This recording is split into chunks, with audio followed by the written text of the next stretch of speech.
So in this video, I'm going to talk about a life update, a new direction I have on YouTube, some advice for getting a car safetied, advice for small YouTubers or people looking to create content to start out, and how I feel technology has changed in my lifetime.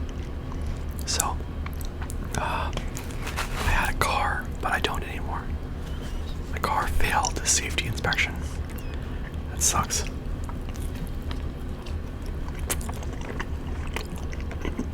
Pizza. So, yeah, man. I was gonna get my car insured. I had it inspected at a mechanic shop. It failed the safety.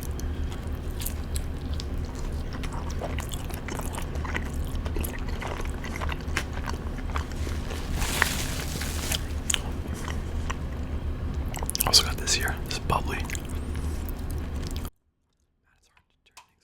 Shit. That was so loud. Sorry about that. I'll turn that down. Bubbly, sparkling water, cherry bubbly. That's pretty good stuff. This is Greek pizza.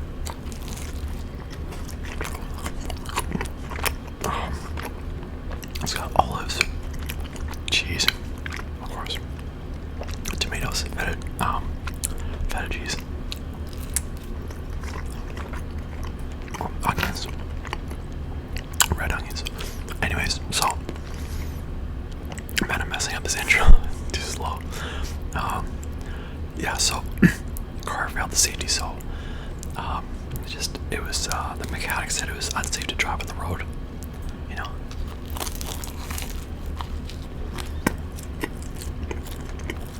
Apparently, what was it?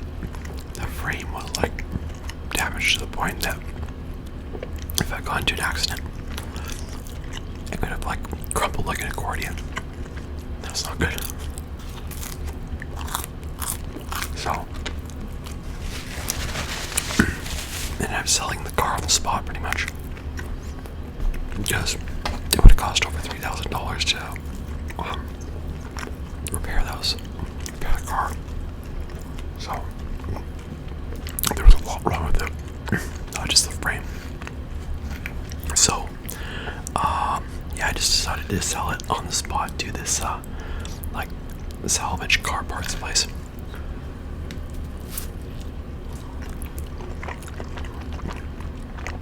Yeah, like $300 Canadian, including the tow truck drive. You know, taking it from the parking lot of the mechanic place to the salvage place. Yeah, obviously. Okay. And I have an idea now. Maybe people already do this. Because, one sec.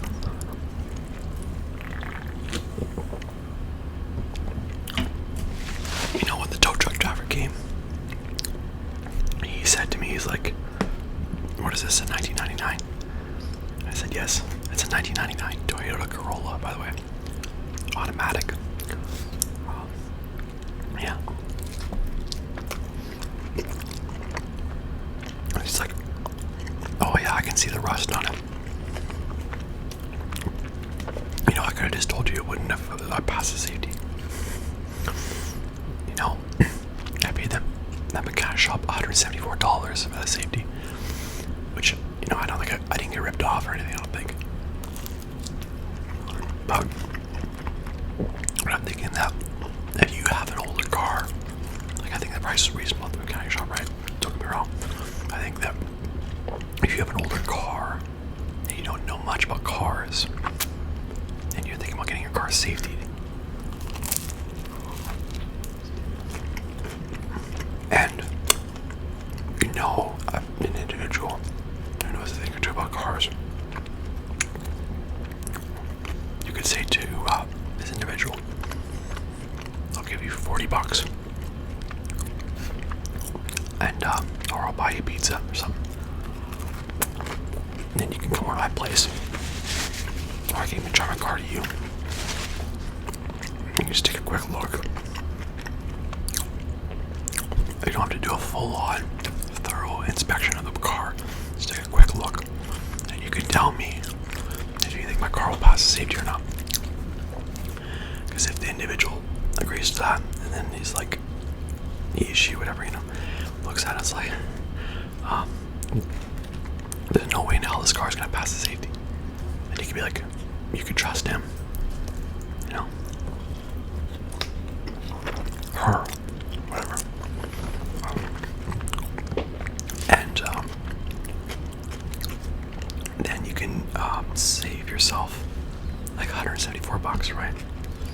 Or in that case, I guess that,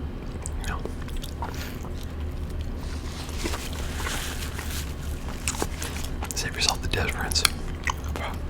174 minus 40, you know what I mean? 130 isn't. There you go. So, $134, I guess. You know what I mean? Man, I'm beating a dead horse, I feel.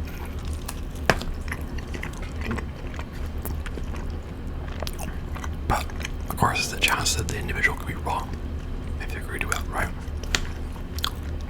And they could have, and then in that case, you would be getting rid of a car, trusting that person's advice, getting rid of a car that actually could pass the safety, and maybe really like that car. And you have to pay like a bunch of money for a new car or a new used car,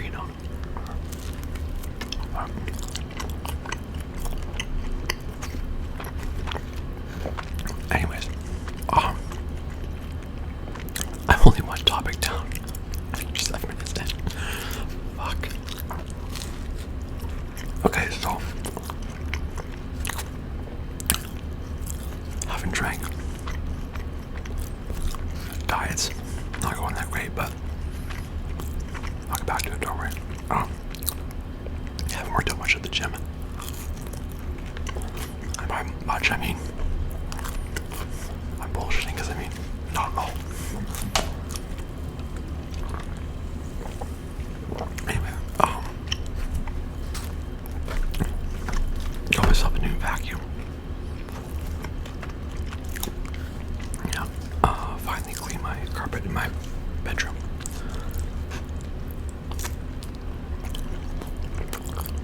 Vacuum is Dyson V11 Absolute. Okay. New haircut. Caesar cut. Like the Roman Emperor Julius Caesar had.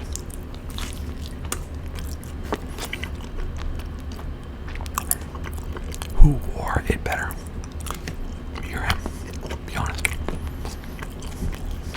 Who wore it better? So, I was gonna say, weather's a little chilly right now, but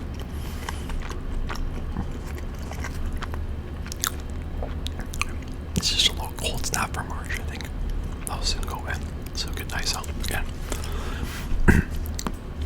Man, I'm starting to get full already because I'm almost half this pizza down already. Holy shit.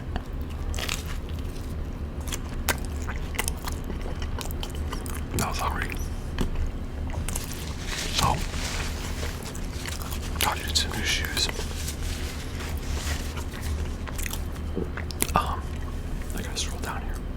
Oh, this is not a good setup here. Leaning over like this. Grab the mouse.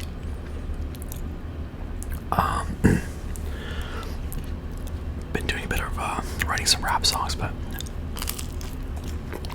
I haven't really been pursuing the rap thing much there. Would like to have, but I'll get a song out.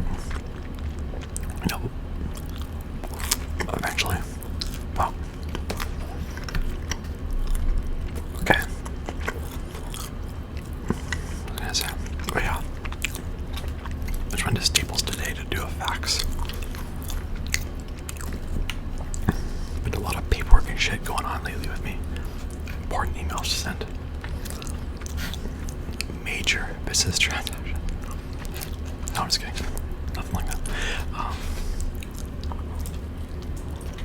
But let's stop talking about my haircuts and my shoes for God's sake, you know what I mean?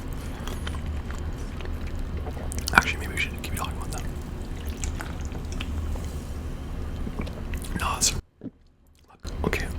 We'll get into a new direction for YouTube.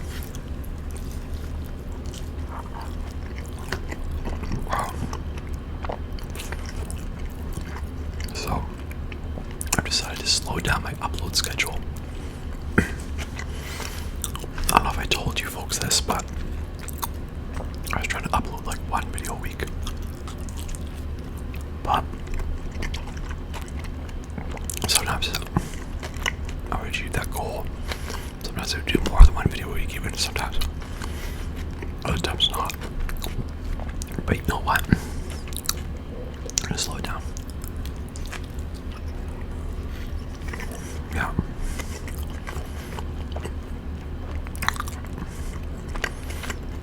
I'm sure you probably heard of Mr. Beast. A huge YouTuber. I was watching some of his advice. And, you know, for aspiring YouTubers, and I think you could use this too if you're an aspiring influencer or content creator on the internet, you know.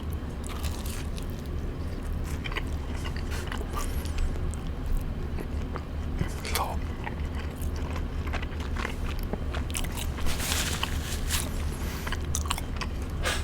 he says that you should focus more on quality than quantity of the videos, right? Like, just make the videos as good as they can be. That's what it's about. Now, it seemed like Casey Neistat was a huge YouTuber. I don't know if he uploads much anymore.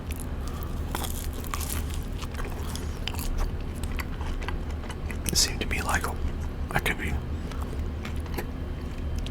know, I'm hoping not like misquoting him, but he was in favor of like uploading like really often, uploading a lot of content really often, right? So, and I think Casey was saying that. Oh, I got a burp.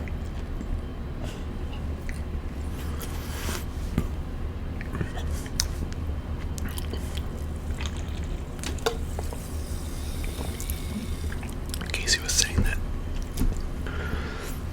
you know, I forget which director he quoted. Like, he said something like, "You're not Steven Spielberg, so just don't try to like create it. You don't have to try to create some masterpiece that's gonna take you a year to do. You know, a year to do a YouTube video."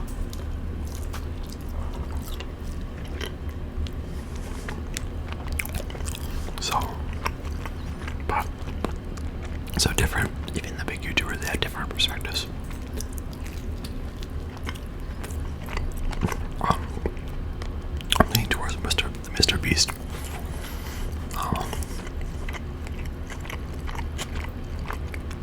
Sort of like a strategy. Okay, so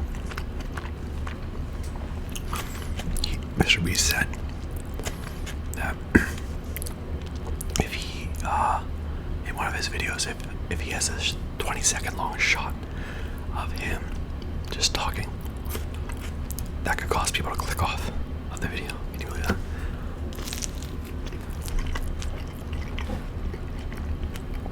I mean, I think what he's saying is probably right, but, and I don't mean to offend the viewers of this video, but it kind of just goes to show how short the attention spans are, you know. Viewers, I need to have social media videos, you know. Man, the videos have got to be entertaining, got to be engaging at all times. I mean, man, it's tough.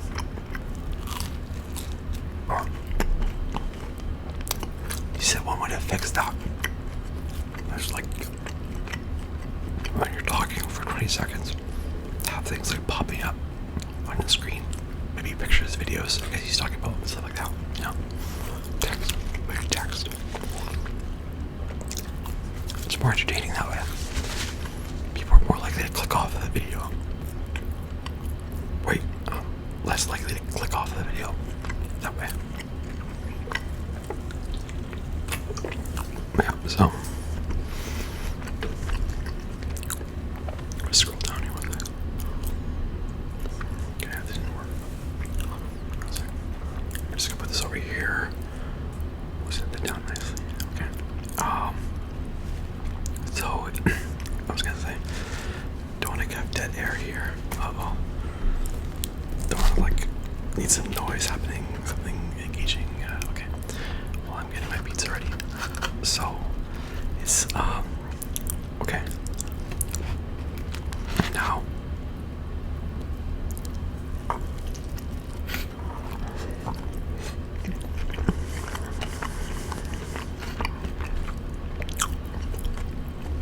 if your videos are more engaging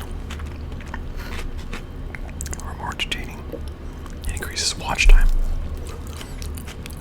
Watch time affects the YouTube algorithm.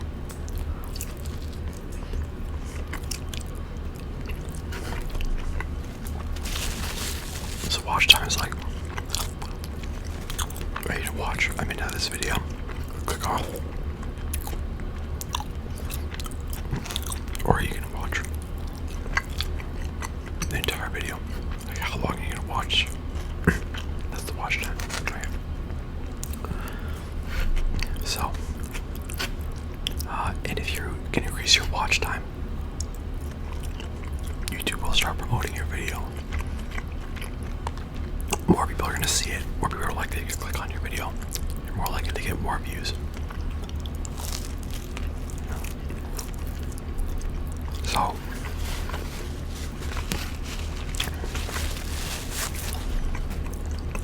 and I just decided that I'd like to put more time into making these videos. And that way, I can make them more entertaining and increase my watch time. You know what I mean? I want to have pictures popping up, making more entertaining videos. So, excuse me. So, where am I at here?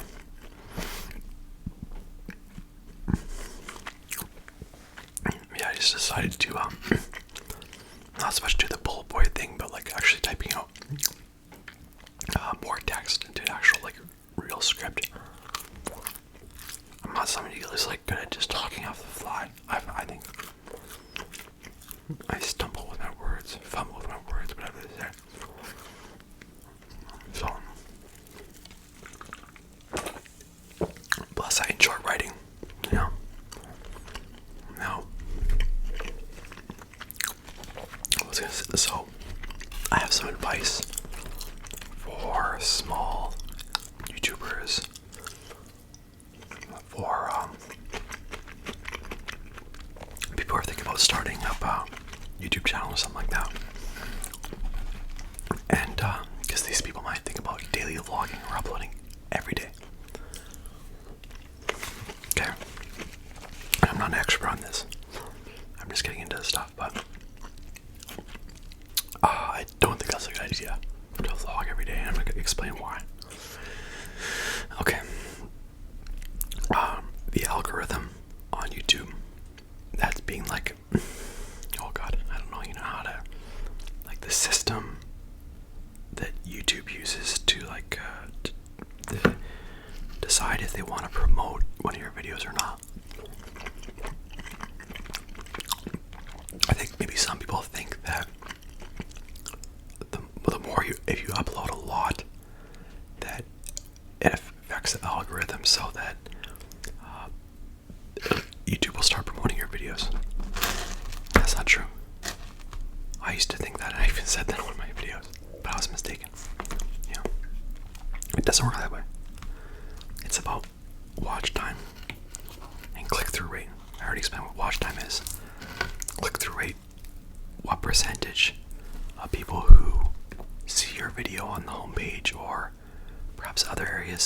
YouTube, when they're seeing your thumbnail and your title, what percentage of those people click on your video to watch it? Yeah, so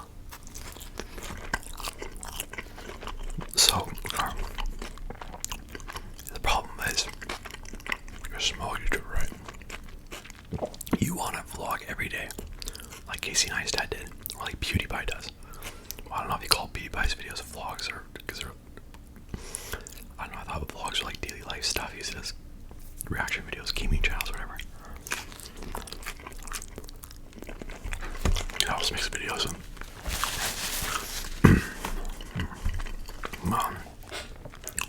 where he likes to venture opinions about people who wake up early. I kind of talked about that in my last video. But whatever, doesn't matter. So what was I saying? Oh my god. So yeah. Okay. By uploading every day, though, you risk burnout. It's a lot of work uploading every day.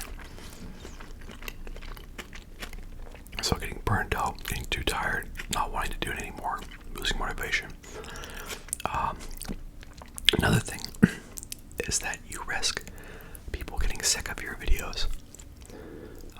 Mr. Beast once said that you should give your videos some breathing room.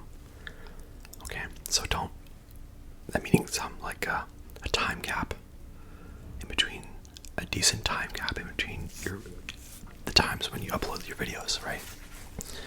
Like, so not uploading every day.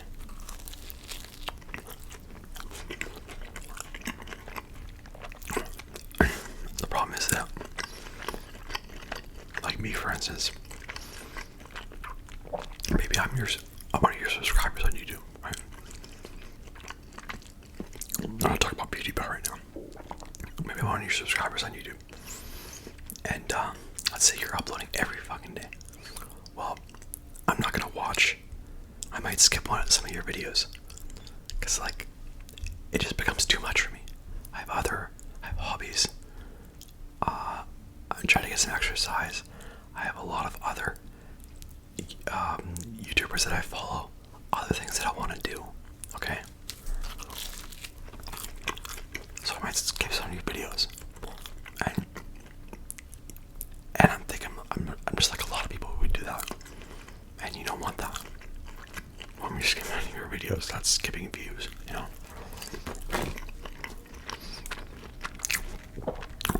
When PewDiePie does it, when he uploads every day,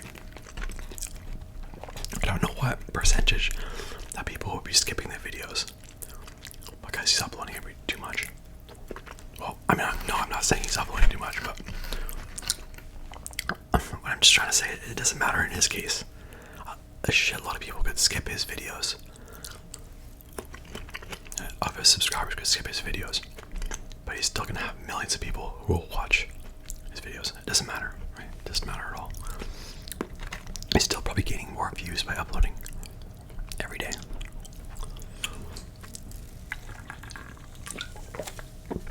So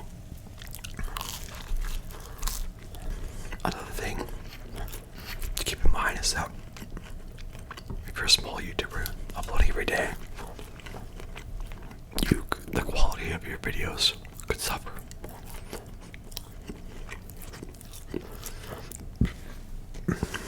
And getting back to the thing about watch time, the quality of your videos does matter a lot.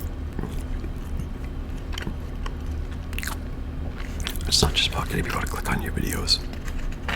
People just don't want to watch anything, you know. So yeah, and the reason, you know, the reason it'll decrease the quality of videos is because unlike these big YouTubers like PewDiePie and such,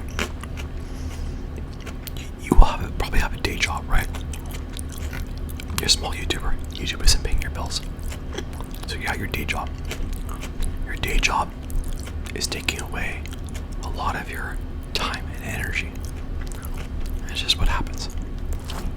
So you don't have a ton of time and energy to go and vlog every single day, upload every single day, because of this day job that you have. And because of that, your video quality goes down a bit because you're trying to upload every day. You don't really have enough energy to do that. And since your quality goes down, your watch time is going to go down. Watch time goes down. Views go down. Because YouTube will promote your videos less. Because of the algorithm. You know?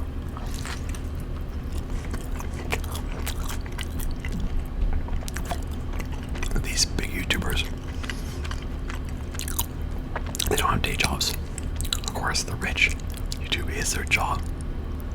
So they don't have a day job but draining their energy. They can pour all their time, a huge amount of their time and energy into making videos every day if they want. So the video quality doesn't suffer. And they could even have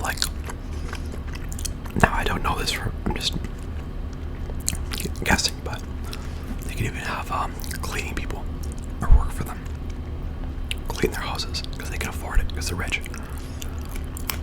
So they don't have to spend time cleaning. They have more time to make their videos.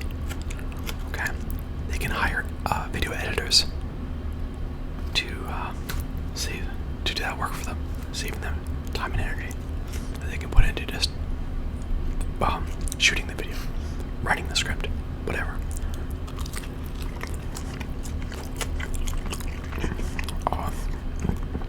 Yeah, so I guess the last part is that the fearing that people will forget you in 1 week. Like if you're uploading once a week, that's cool. Or even twice a week, try uploading once a week. And if you don't like that, make it once every 2 weeks. So people aren't gonna forget about you. I don't know. I started YouTube years and years ago. Well, I don't know, 8 years ago or something like that. Okay.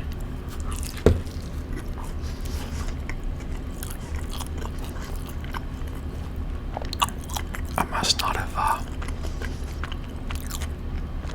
I don't think I gained much more than 60 subscribers. I took basically years off. I mean, I think I might have uploaded I did upload a video or two, somewhere in the middle of those years. But basically I took years off. Years. I came back and I still had 60 subscribers. And people are not quick to unsubscribe to you on YouTube. That's like an Instagram thing every fucking day. Almost I lose a follower or two on Instagram, you know.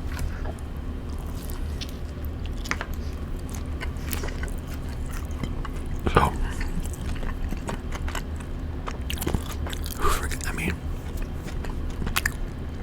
who watches someone's video and just totally forgets about them 1 week later? I mean, if you're subscribed to them, I mean, I don't know, if you have a catchy thumbnail and title, I'm probably just gonna click on your video. Even if they do forget you, because they would have subscribed to you if they had liked your video in the first place. Probably. I mean, I don't think it's something to worry about. Yeah, so I think that just about covers that. Oh no. Well, it's kind of the same topic, but okay, so I think some people have warped concepts of subscriber counts and views, like smaller YouTubers, or even maybe smaller TikTokers, whatever, Instagrammers. Okay. themselves to the big dogs.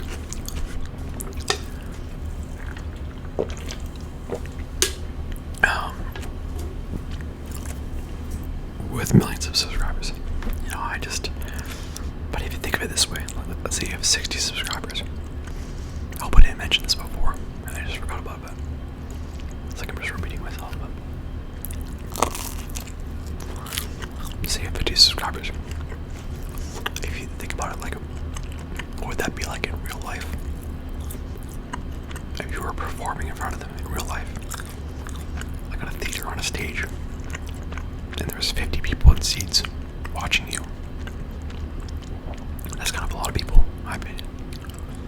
Like, that's a decent amount of people who are interested in what you have to offer. And, you know, so I wouldn't look at it as a bad thing if you have a low number of subscribers.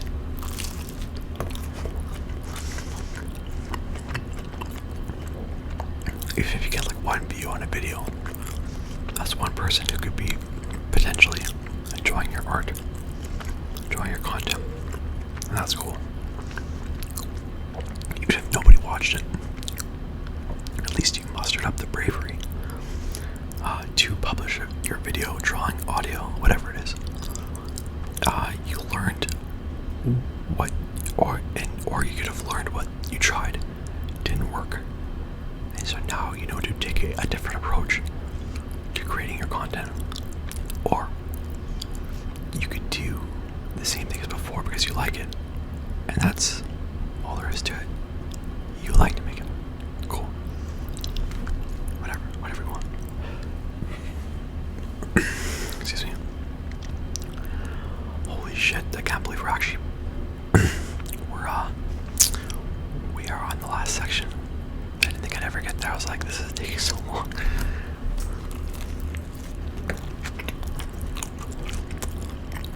It's about how the times have changed. So I'm going to talk about how technology and certain standards have changed since I've grown up. I'm 32 years old now. You might think that I'm not elderly, so why am I making this video? Like, there are people who are a lot older and they've seen bigger changes in technology than me, so maybe they should be the ones making the videos, not me. But things have changed a lot nonetheless. Today's date is March 25th, 2021. This is going to be a very brief overview. Someone could talk for days on this stuff, but I'm going to do it, going to go through it quickly to save time and energy. Oh my god.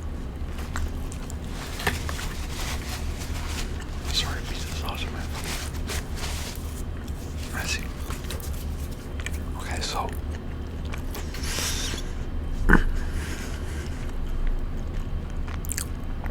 in elementary school, we were using floppy disks. We didn't have USB drives and stuff like that to store information. So, pretty old technology, you know. And I'm 32. I'm not super old yet. I'm not young anymore. Don't get me wrong. But remember in the playground at school, there was a big tractor tire. And it was there for the kids to play on it. And it was fun to play on it. Actually, it was a row of tractor tires. And it's just funny. It seemed, now I don't know how they got there exactly, I don't know what the plan was to bring them there. But it seemed like some farmer was just like, hey, teacher, I got a bunch of tractor tires. Can I just put those in the playground there? Because the kids will probably like to play on them. And the teacher's like, yeah. Or the principal's like, yeah, go ahead. Sounds good. The safety and the rules behind the safety were a lot more relaxed back then, it seems. You couldn't do that kind of stuff now. The tractor tires would be deemed unsafe. They need to be so that was cool back then. And had games like Sega Genesis. I'm talking about console games now. Sega Genesis. They had games like Sonic the Hedgehog on them. It was really fun to play. Nintendo 64. Games like Mario Kart, I think. There's one called 1080 Snowboarding, which is pretty cool. Then PlayStation 1 came out, of course. And you had games like Twisted Metal. Really fun. It was a game where like you would drive this vehicle around and they could like shoot. Well, every vehicle had like a special ability and stuff, and they could shoot maybe missiles or just you could and you'd like fight with these vehicles. Always fun. And or like you could drive a front end loader tractor and like just pick up another vehicle and just smash it on the ground. It was awesome. Yeah. Okay, so big changes in video game graphics came about, of course. We had Game Boys, very popular. I played a lot of Pokemon on Game Boy. Back then, you could burn computer games onto CDs, or at least some computer games. Like imagine that, like you could put a computer game. I'm not talking about something that a computer game that you could get for free that some person, some computer programmer developed in his spare time or her spare time. Right? I'm talking like a game like StarCraft from Blizzard, which cost, I don't know, like I'm guessing millions of dollars to maybe just hundreds of thousands of dollars to produce. You copy that brand of CD, share it with your friends. Like this little thing I'm doing. So, yeah, it was pretty crazy. And you could definitely burn music onto CDs too. Weed was illegal. Marijuana still is in many areas of the world, of course, but it's not in Canada anymore. It's legal in Canada now. A couple of my buddies got busted for selling some weed in high school. I'm gonna do what you do it, but I'll never forget. I just said it was a day I'll never forget. I'm not sure if you heard me, but this is oh, here's the pizza. Oh shit. Okay.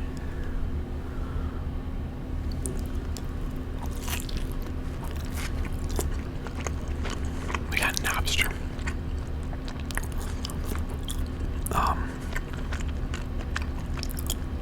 It was a file sharing program. Basically, you could download free music. Kind of how it worked is like if you downloaded some music, you would also share that, kind of automatically share that with other users of Napster. Okay.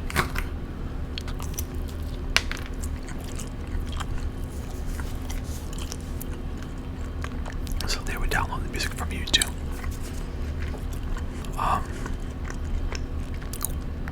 A buddy of mine had a little business in high school. He would sell custom-made CDs for people. Somebody would come up to him with a list of, I don't know, 15 songs or something.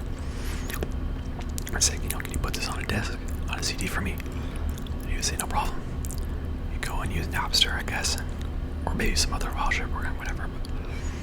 But burn the CD for him. And it was like, charge him like $5 or something like that. Yeah, so Napster, of course, ended up getting taken down. Bands like Metallica were speaking out against them, and why wouldn't they? Their music was being put out for free. So the songwriting, making music videos, developing the talent to produce high quality music, that's all work, and artists were being paid for this work. So Napster went down, but other file programs popped up like Kazaa and Aries, and I used Aries a lot. A theory I had, I was thinking I was so smart. The theory I had was that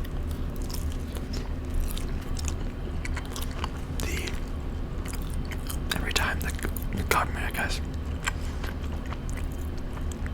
would take down one of these programs, another one would just pop up.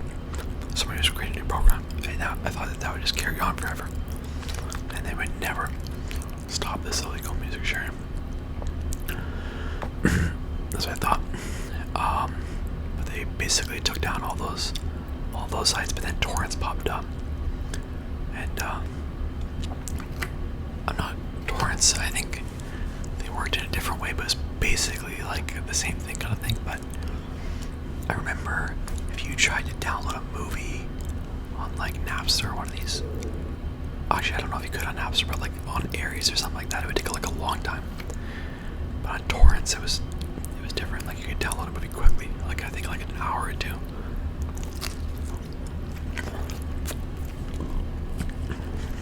I'm talking about like a 2-hour movie. Yeah, download that in an hour or two for free.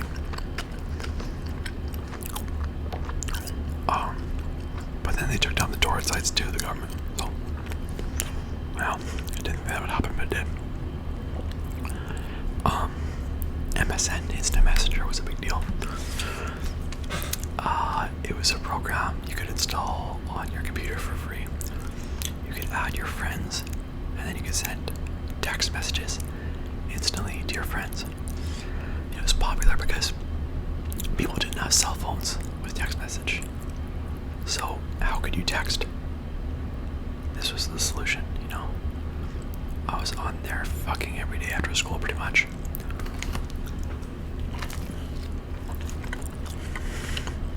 I had a romance going on with a girl. Mostly started on that program.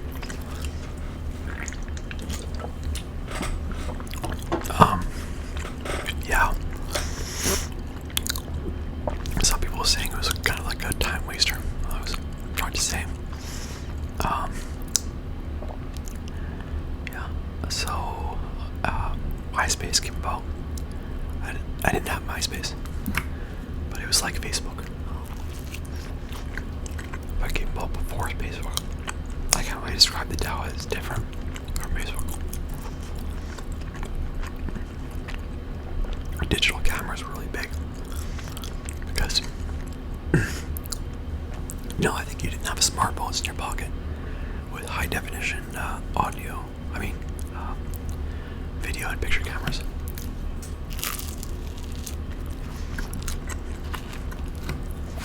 In terms of video cameras, you have these long body video cameras.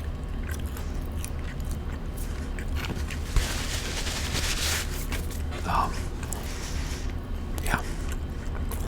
And something I've been worrying about. Maybe you can comment about this.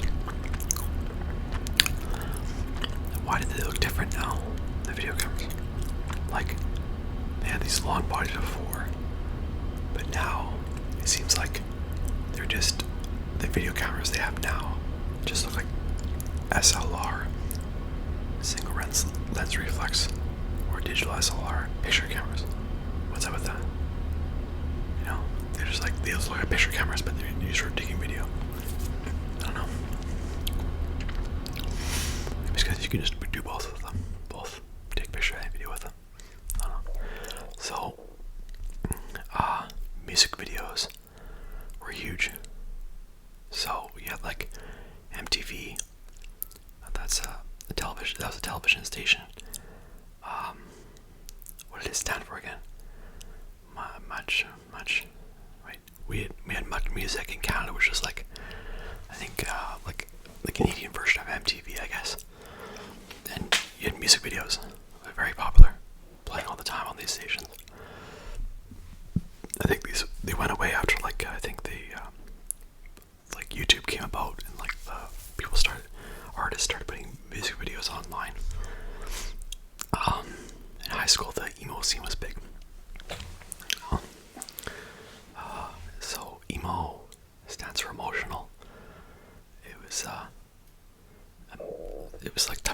so you had like well, more than just type of music, but there was emo music, kind of like emotional music, lyrics, I would say, expressing struggles with relationships, I suppose. But and then there was like a style too. Like the style was like, I guess you wore mostly black clothes. You had long dyed black hair usually, if you didn't naturally have black hair, I guess. And it would come down like your bangs would be like really long, and they like your hair would like go into your eyes, but you didn't care for some reason because it was cool.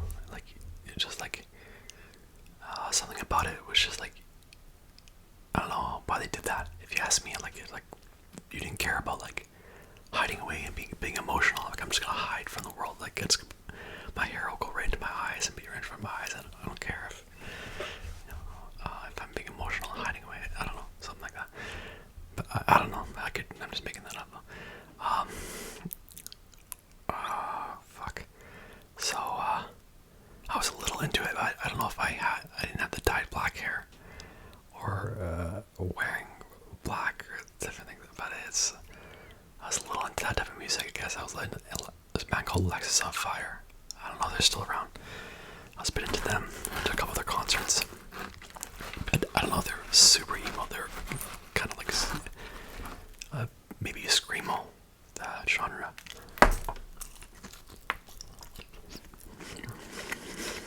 Like emo with screaming lyrics. I don't know.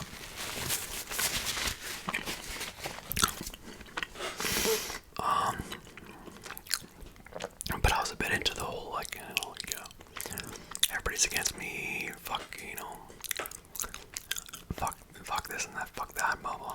I don't know. I'm emotional. We didn't really have cell phones back then, and in my youth, I'm talking about maybe around when I was like 13, 12-ish, I guess. Maybe cell phones did exist back then. I mean, they probably did, but I mean, like, we really didn't have them though, right? So it had a big impact on my youth though, because so I lived next to a national park, and it was really nice in the summer because you didn't have cell phones, so you couldn't really.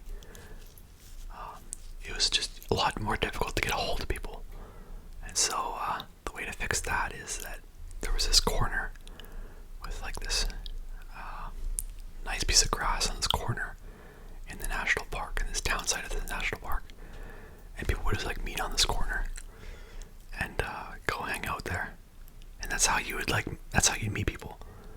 Like you're looking for someone to hang out with, you go to the corner, and there would always be someone there. Like so, it was so cool because I think you were meeting people who you wouldn't normally meet, like compared to nowadays, right? You were meeting people who you wouldn't normally meet, because nowadays to hang out with people, like, you've really got to be your friend. Well, that's from mine.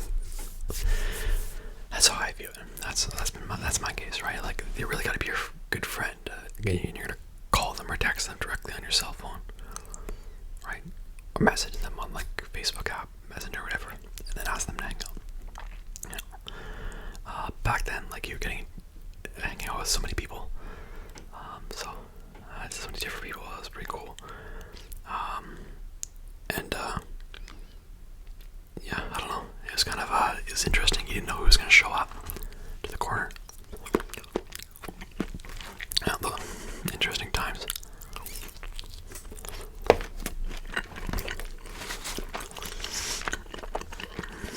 I wonder if there's any stories that I could talk about from those days. Some interesting characters. Maybe I was too, but I don't know. Maybe I was just a weirdo guy. I don't know. But, who knows? Liked by I had some friends though. I'm not trying to say I was an outcast though. Anyways, I'll go up with cars. So we had it sounds like I'm like 50 years old talking about this. Back in the day,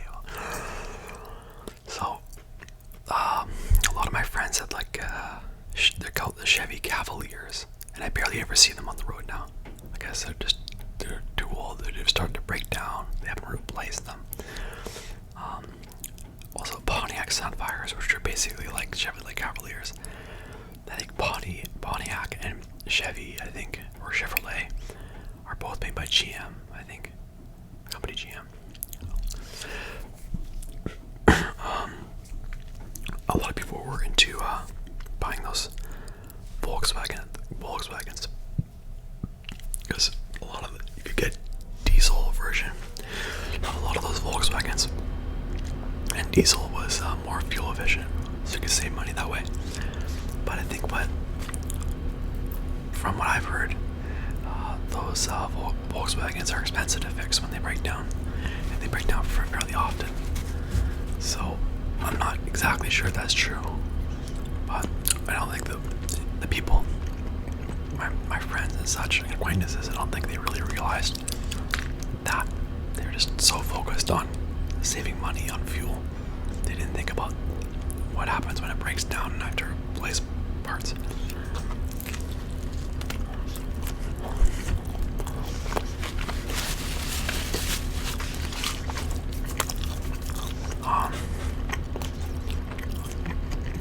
Yeah, I remember I knew this one guy in high school. I thought he was really cool. Well, I mean, I'm not saying that he isn't now, but he had like a Volkswagen Golf hatchback, kind of like an older model, and he liked to BMX. And I was into BMXing too, and he put that in the hatchback. You know what a hatchback is, right? You have the fucking trunk door just kind of vertically, and the whole back kind of opens up. I don't know. So you just put a bike right in the back of that, and I thought that was so cool. Like it was roomier. The trunk was roomier, so you didn't have to take off like the front wheel of your bike to be able to fit the bike in the trunk. You just easily put the bike in the trunk. That's what I'm getting at here. So, man, I thought that was so cool, and I wanted one of those Golfs too. I didn't get one. Actually, I think I was 19. I got my first car. That was that Toyota Corolla. Actually, that I just sold. So, but of course, there were some guys with trucks. I don't know, it's kind of like your standard kind of pickup trucks. Some people had like entry-level sports cars. I would say like Hyundai to Buirons. Maybe Honda Preludes. Yeah, stuff like that. Some people had, this was kind of like a little bit of a thing going in my high school. They were like, guys were like putting big subwoofers in their cars. And they knew how to like install the subwoofers and the amplifiers of the subwoofers. The decks, or like the CD player console, they knew how to install all that shit themselves. And I think one guy even went into like a bass competition for that. And another guy, he had like 4 10-inch subwoofers, and they were like really loud. I think he could go by like a gas station with the subwoofers blaring, and like the bass would knock cigarettes off the shelves in the gas station. So that's how powerful. And I think another guy had like a big, I think it might have been a 15-inch subwoofer. It would just rattle the whole car. And I got in that car once, and it was amazing. Yeah, so I don't know if it's the same in high school these days though. Where am I here? So I would say like I didn't know jack shit about women. Yeah, you know, and I think a lot of guys didn't as well. A friend of mine, and this is not too long ago, maybe about 4 years ago, 5 years ago, said, we were talking about this guy who was pretty good with women, and he said, I know why he's good with women. he's short. Can you believe that? Ridiculous. I mean, everybody knows. Girls like tall guys generally. I mean, come on. But that's, it just, the information on women wasn't really as accessible. Back then it wasn't that accessible.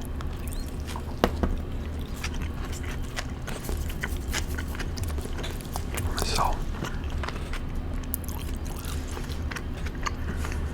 a lot of guys thought it was strictly personality.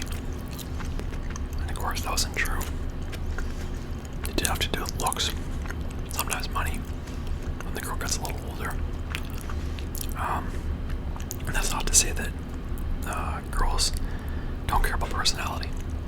And that's not to say that many guys aren't kind of shallow as well, right? That's dating. That's humans.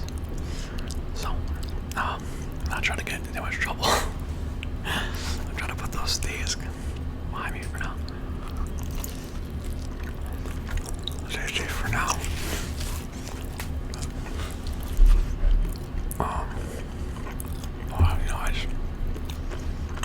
I'm trying to piss people off, man. So, people didn't understand women. Guys didn't understand women. A lot of guys. And then the pickup artist came to the rescue. Or that's what a lot of guys, including myself, thought. Pickup meeting, approaching women you don't know. Because with the intention of forming a romantic or sexual relationship with them. Or maybe just for the night. Just sex one time. Now these pickup artists, they had some good advice. And they encouraged guys to talk to women.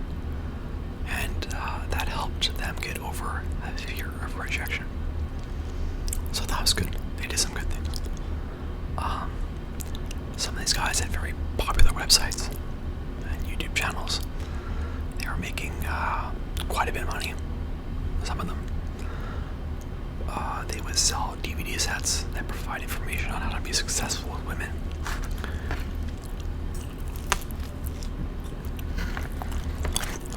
They ran boot camps for picking out women. So there would be a pickup artist instructor, and he would have one student, or maybe a small group of students. They would go to like a street or a nightclub, and the instructor would instruct his students to talk to certain groups of women, and the instructor would tell the student what to say. The instructor would give feedback to the student, I think, on what he did right or wrong, and tell them how they could improve. And the students would pay buco dollars from this. Bucks.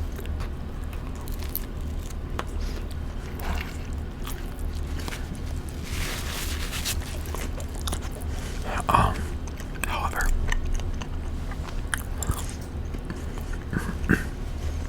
many of the pickup artists were either lying or mistaken, because many of them were saying that a guy's looks don't matter. I think that they were saying that because a lot of guys thought they were struggling with women because they weren't hot. So if you tell guys that it doesn't matter that they're not hot, I'm talking about guys that are not hot. These guys, they're likely to follow your lead. I mean, if you have some, I don't know, if you know how to get them laid, I guess, then they're gonna believe what you have to say. So, but what the pickup artists were saying wasn't true. Looks do matter to women.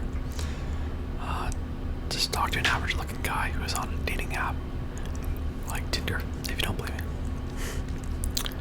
But yeah, myself, I went to my first year of university, quite chubby, having no idea that my weight was affecting me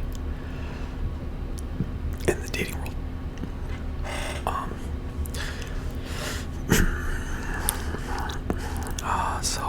But now this information is available on the internet.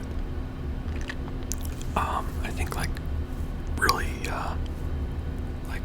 useful information, like not bullshit, and that's good. I think online dating was just getting started. I was using Plenty of Fish for a while. Had some pretty good results on there. But it wasn't this huge thing like Tinder is now, where like so many girls are on there. I don't know.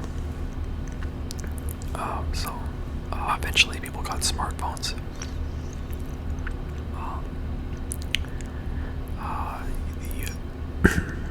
I didn't really understand how what was going on in university. I didn't realize that many degrees by themselves are basically useless. Like no offense. Well, I mean that's probably pretty offensive already, but I mean you can do whatever you want. I think if you're passionate about something, you can get the degree, whatever. But that information is on the internet now, and that's cool. But a lot of people didn't really know that, before. So that was a big deal. We had people just getting degrees and then finding out that they couldn't do anything with them. And so I kind of knew that was going to happen. Sort of. Well, I did put my degree to use, but I kind of knew that was coming for me in a way, but I didn't really realize it like when I was going into university. So,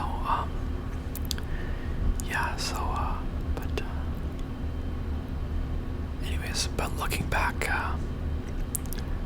thinking back to my days in high school, I forgot to say something. I just want to say that, it's really cool that this information on dating, on how to be successful in university, is available on the internet now, and that's really cool. So anyways, moving on, thinking back to those high school days, it just blows me away how fast time has gone and how much has changed. Seeing friends with kids, people I grew up with now is like so surreal. Like, I don't have any kids. I do have some advice, is to take more pictures. I think that you can get carried away with taking pictures, not living in the moment. I was kind of like that, so I didn't take a lot of pictures. I had that mindset. Excuse me. Recently, I was looking at my yearbook from high school a yearbook from high school with a couple buddies that I had gone to high school with, and man, it was just a blast from the past. It was just like my mind was flooded with so many memories, and so I think that if you take pictures like later in life, you'll look at the pictures and you'll be just glad that you took the pictures. It's amazing how fast things change, and I don't know, it's just crazy. Yeah, great.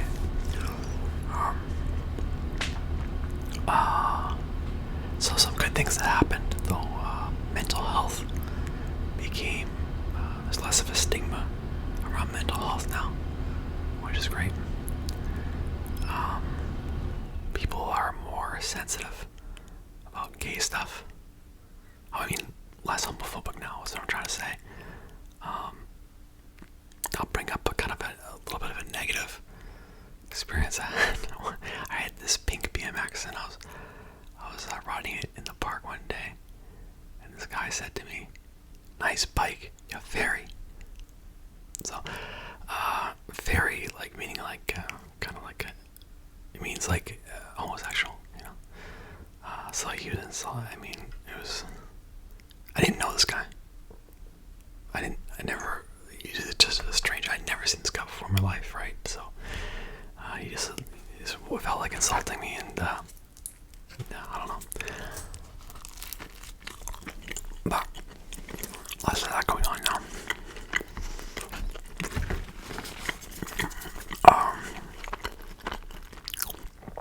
I feel happy to have grown up when I did. Did you?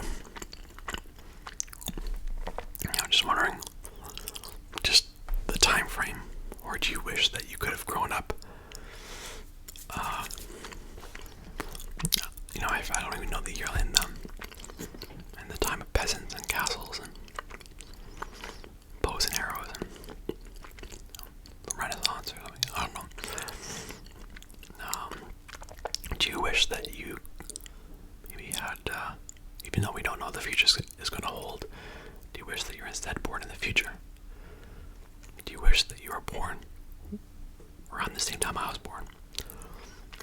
Or are you happy being born at the time that you were born?